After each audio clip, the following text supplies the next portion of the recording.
So right now it's coming up to Christmas time, but this avoiding the drama can actually be used at any time of the year.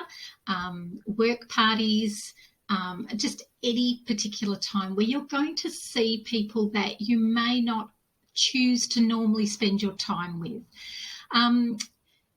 It's a frustrating thing because you just want to go, but you know that there's going to be someone there who's going to rub you the wrong way or say something that you're just like, oh, why do they have to be like that? But you want to enjoy the day. You want to enjoy the party. You want all these beautiful things. But what can happen is we end up making the mistake of knowing that it isn't going to go well. So we go in there with this expectation that things are going to blow up and all of that. So what I'm going to give you now are 5 tips to avoid that blow up. These 5 tips are taken from Kirsten Powers' book called Saving Grace. So the first tip is decide to be calm and graceful.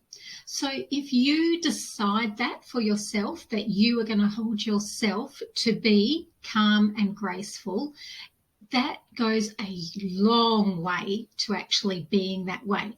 So choose not to be combative. You can challenge, you can be curious, you can ask and all of those sorts of things, but choose to be calm and graceful instead of combative. Then choose to see people as more than their flaws, because people aren't perfect. None of us are perfect. We all make mistakes. We all say things. I mean, how many times have you said something and gone, oh my God, what did I say that for? So people aren't perfect. So do actually be okay with people making mistakes. What we can do is choose not to escalate it.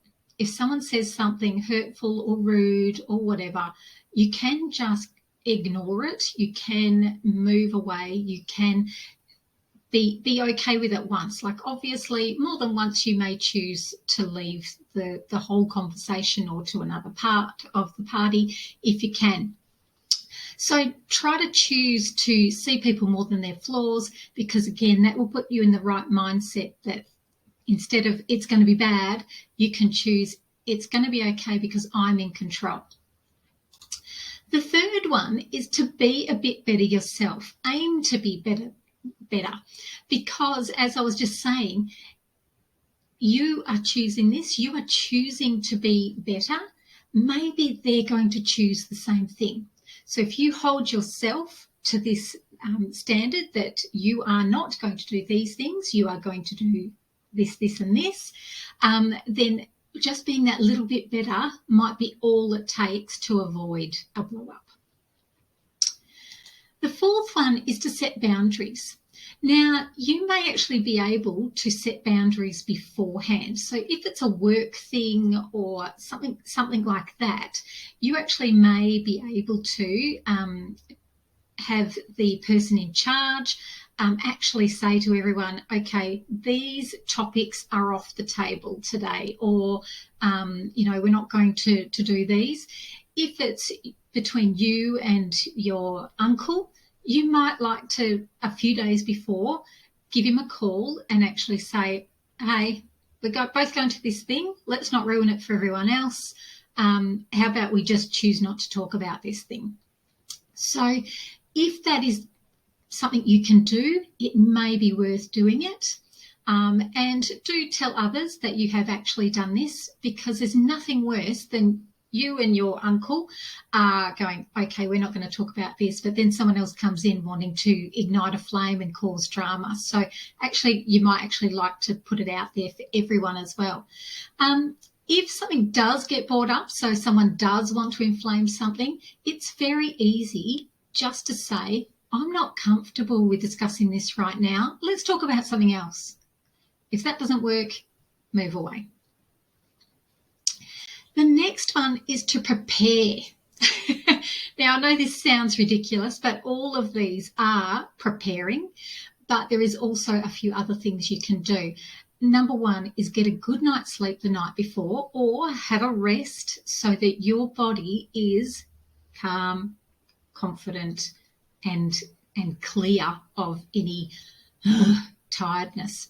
The next one is contentious, but less alcohol. I'm not saying no alcohol. I love to have a drink with my friends and my family, particularly at Christmas time, and at parties and things like that. But the more alcohol, we all know, the more alcohol, the more inflamed, the more escalated things become. So if you can choose to have less alcohol, that is always a smart idea in these sort of situations. And then being okay with grey. Grey, oh, well, whatever. Oh, well, whatever. It's actually okay to be okay with grey. So there you go. Being curious instead of combative. You can challenge, you can debate, you can have a great conversation without being combative, because the combative part is what escalates things, and we really don't want to do that and ruin everybody else's day or night or weekend or anything like that.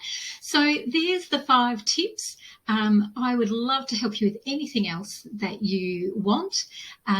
But there they are. Take a screenshot. I'll give you another few seconds to take that screenshot. You may like to put this somewhere for yourself for any time. And of course, here's my details. If you would like to get in contact with me for any coaching, I'm absolutely available. Have a lovely time. See you.